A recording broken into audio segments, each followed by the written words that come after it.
O que você sabe sobre a Ferrogrão?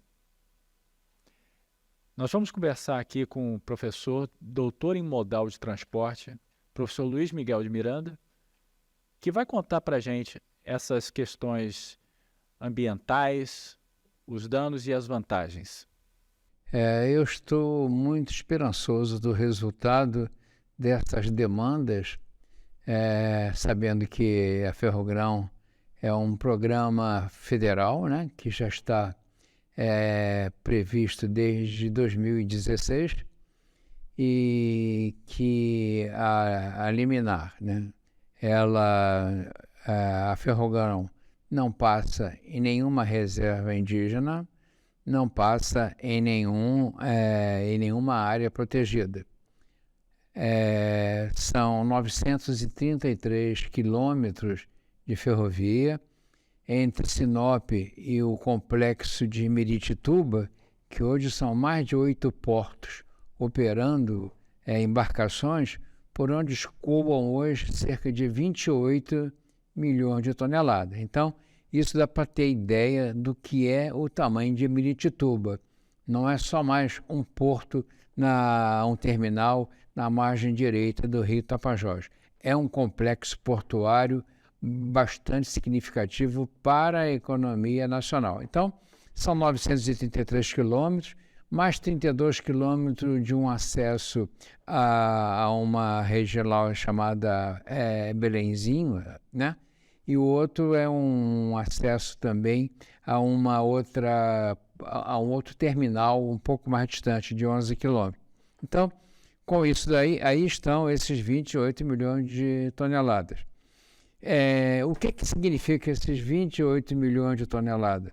Significa que são cerca de 2.200 caminhões de 40 toneladas por dia chegando em Miritituba com milho e soja, né? Poucos deles trazem de volta defensivos agrícolas, mas nada relevante. Na verdade, quase que o total dessa frota volta vazio. Claro, desperdiçando espaço e gastando óleo diesel. É uma conta que a gente tem que fazer para colocar isso na tabela, na balança.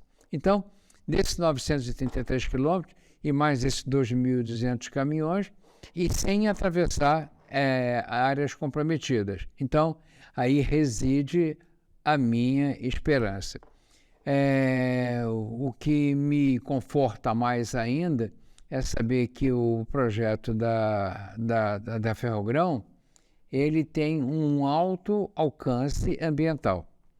Por exemplo, nós temos hoje que esses caminhões lá nesse trecho entre Sinop e Miritituba, eles colocam por ano na atmosfera alguma coisa perto de 1 milhão de toneladas de resíduos do CO2, né?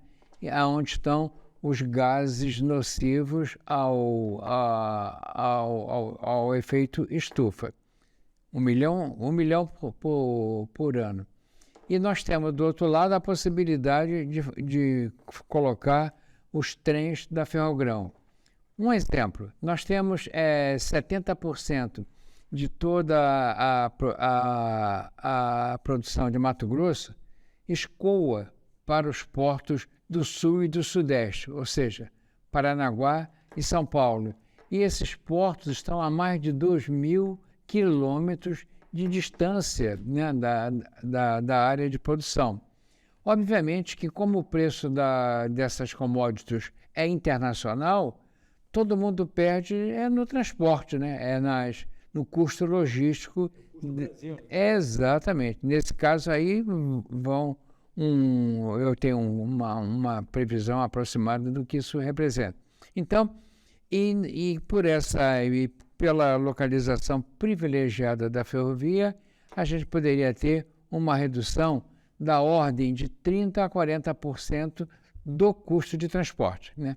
Depende de onde estão as áreas de produção, mas admitindo que estão dentro do núcleo alcançado pela BR-163 entre Sinop e Miritituba, e Santarém e Itaituba, então a gente teria esses números. Então, 30% de redução, a gente espera, né? A dificuldade é garantir que os produtores vão se apropriar desses 30%, porque no meio dessa história toda tem esses custos logísticos, principalmente das empresas que intermediam e que operam o transporte, desde o caminhão até os terminais, dos terminais para os comboios e dos comboios até chegar nos porões dos navios Panamax, que vão estar sendo operados em Itacoatiara, em Santarém, em Santana, na cidade Porto Santana, na cidade do Amapá, e no Porto Vila de Conde, em Belém. Então, esse custo aí, é possível que não chegue a 30% esse ganho, mas que é um ganho irremediável, claro que existe. Bom, outra coisa que nós temos, muito discutível, é quando os opositores da Ferrogrão falam do impacto ambiental. Isso é piada, porque os impactos ambientais gerados por uma ferrovia, eles praticamente são todos eles mitigados ao longo da fase de construção e durante a fase de operação, porque a ferrovia, ao contrário da rodovia, ela não facilita o trânsito e a ocupação nessas áreas, porque simplesmente na rodovia você tem o caminhão, o carro que pode parar a cada metro dessa rodovia, então você pode se estabelecer ali. Na ferrovia, ao contrário, você se estabelecer, você vai secar, porque não há possibilidade de transporte para você. A ferrovia não serve a quem está pelo caminho, a ferrovia serve aos pontos de parada que estão sempre distantes, o polo de produção e o polo de consumo, de transformação e de exportação. Então, isso é balela. Então, não há ocupação ao longo dos eixos ferroviários. Isso daí você não vê apenas nas ferrovias na Ásia, na Europa, nos Estados Unidos. Mesmo no Brasil, você pode observar que as nossas ferrovias, elas passam imperceptíveis por onde elas estão. Elas só são percebidas dentro das cidades. Fora isso, você não sabe nem aonde estão os trilhos, porque a faixa ela se conjuga com o ambiente florestal à sua volta. Então, por conta disso, não há esses impactos ambientais de quem defende, de quem se opõe à ideia das ferrovias. Não há esses impactos. E, por outro lado, a gente tem os ganhos financeiros são absurdos. Vou dar um exemplo. Eu tenho uma composição ferroviária padrão para a Ferrogrão, seria um trem de 4 locomotivas, de 3 locomotivas, tracionando, puxando 160 vagões. Cada vagão tem 100 toneladas. Então, cada trem vai tirar em torno de 16 mil toneladas. E eu vou operar em torno de 10 a 15 trens por dia. Então, eu vou puxar uma bagatela aí de quase 35 mil toneladas por dia. Coisa que um caminhão, para eu fazer esse trem, eu preciso de 400 caminhões. Caminhão, cada um deles puxando 40 toneladas, né? As nossas locomotivas, as mais modernas, elas são capazes de, em trechos razoavelmente planos, como a gente sabe que é o percurso ao longo da BR-163, principalmente no Pará, e na parte do Mato Grosso, nós sabemos que essas locomotivas conseguem desenvolver o consumo de 2,5 quilômetros por litro de óleo diesel. Esses nossos caminhões mais modernos, de 540 HP, que são capazes de levar essas 40 toneladas, eles mal conseguem andar com 2,2 km por litro. Se andar menos de 2, não dá para trabalhar, porque o custo do caminhão sai mais caro do que o que vai fazer de receita com frete. Então, é uma faixa muito estreita para você trabalhar com caminhão. Mas isso nós já sabemos de longo tempo. Em 2003, o professor Paulo Fleury fez um estudo para a Confederação Nacional do Transporte, que ele mostrou que caminhão, né, de uma maneira geral, ele só é competitivo se ele opera até 500 quilômetros. Isso aí a gente já sabia das teses americanas, dos projetos de transporte americano, a gente já sabia isso, mas tem sempre aquele temor de trazer para a nossa realidade os dados de projetos feitos no exterior. Então, a gente sempre tratou isso com muita reserva. No entanto, hoje a gente sabe que se um caminhão trabalhar em distâncias acima de 500, 600 quilômetros, a curva de ganho dele começa a cair. Aí eu fico me perguntando, o que acontece quando essa distância chega a 2.200 quilômetros, como é a distância de Sorriso até Paranaguá? Obviamente que essa vantagem aí, ela se dilui como fumaça. É aí que a gente tem o custo Brasil, porque a gente está jogando fora uma energia que poderia estar produzindo muito mais trabalho em outra situação, como seria o caso das ferrovias. Então, a gente, por essa conta daí, a gente vai ter um gasto, né, a diferença de óleo diesel de um trem para 40 caminhões, né, para fazer a mesma tonelagem. E aí dá um custo de aproximadamente R$2.300.000 gasto com óleo diesel a mais. Então, eu cheguei com as 16 mil toneladas com trem, cheguei com as 16 mil toneladas de caminhão, mas o caminhão gastou 2.300.000. Isso é jogado fora, é a diferença, né? Porque o custo isso é a diferença de um para o outro. Então, os custos financeiros são assim absurdos. No custo ambiental, o consumo, os caminhões, quem consome óleo diesel vai produzir resíduo, né, de CO2.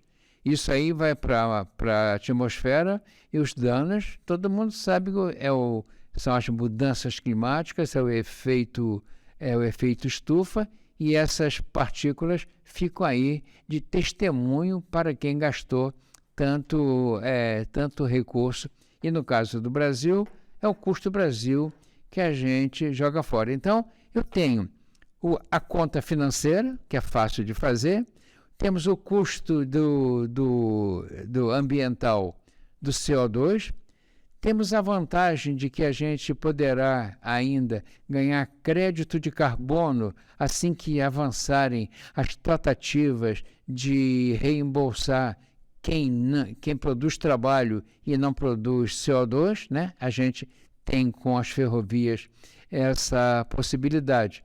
E a gente tem também, assim, uma possibilidade de incrementar a matriz brasileira de transporte.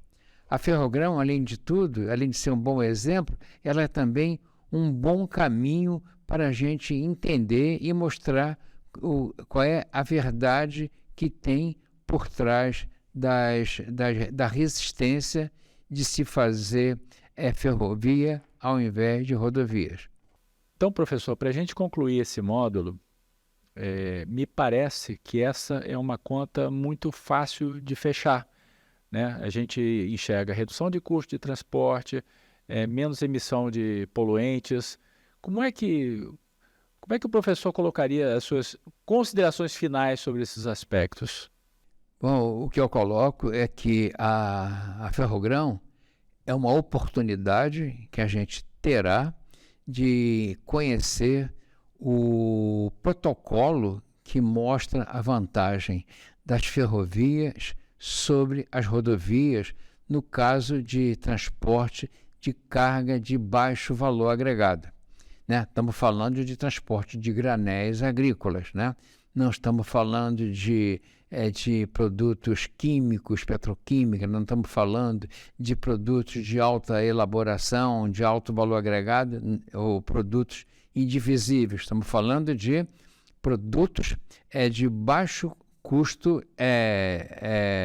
de produção, né? 1 quilo de soja não sai menos de 70 centavos, 1 quilo de minério é 45 centavos. Então, aí é que está o que é uma commodity, né? Diferente de uma geladeira que pesando 27 quilos, ela custa R$ 3.900. Então, isso que mostra que a ferrovia ela cabe perfeitamente em todas as operações com carga de baixo valor agregado. E no Brasil, os exemplos maiores e mais reforçados são o do minério e das commodities agrícolas. No nosso caso de Mato Grosso, que a gente somos o maior produtor de commodity agrícola do país e já chegando ao mundo, a gente pode obter um custo de redução do custo de transporte, uma redução em torno de 30%, como dizem os pesquisadores e as empresas que estão operando na bolsa de commodities e na tabela de frete do transporte em todo o mundo. Então, a gente tem a estimativa de que o custo de transporte vai cair 30%. O segundo ganho é o ganho ambiental. Quando você entra com uma ferrovia, ela não oferece a possibilidade de ninguém se estabelecer ao longo dela e ocupar e dali para frente gerar um ponto de parada, um borracheiro, um posto de gasolina, um armazém, uma cidade e 20 mil habitantes ali em volta. Dali, então, você tem uma destruição do habitat, né, que você tinha antes ali. Na ferrovia, isso não acontece. Ela passa e as margens são todas recompostas e como não tem ninguém ali para destruir, ela se recupera normalmente. Isso daí a gente pode ver em qualquer ferrovia. Não em São Paulo, que você tem uma área toda conurbada, mas se você for para o interior de Minas Gerais, do Paraná ou do Rio Grande do Sul, você mal vê aonde estão as linhas ferroviárias, porque elas não interferem com a cobertura florística, né? De floresta, de mata, de vegetação que tem aquela linha. Então, ela não estimula essa ocupação. Então, isso é um ganho ambiental significativo. Outro ganho ambiental de escala mundial importante é que nós vamos colocar na natureza muito menos resíduo de CO2, porque eu tenho uma diferença aí de 8 vezes o consumo de combustível entre a ferrovia e os caminhões para transportar o mesmo volume. E por aí eu faço em escala para a produção de Mato Grosso ou de qualquer do Brasil do ano todo, a gente vai ter uma conta astronômica, não cabe em qualquer calculadora que tem aí à venda. Então, você tem esse ganho ambiental e tem esse ganho financeiro, né? Porque a gente consome muito menos combustível. Então, de uma maneira, ao final da conta, você reduz a despesa com gasto de petróleo, importação de petróleo, para produzir óleo diesel, que é o mais difícil, o mais custoso de todos os combustíveis tirado do petróleo.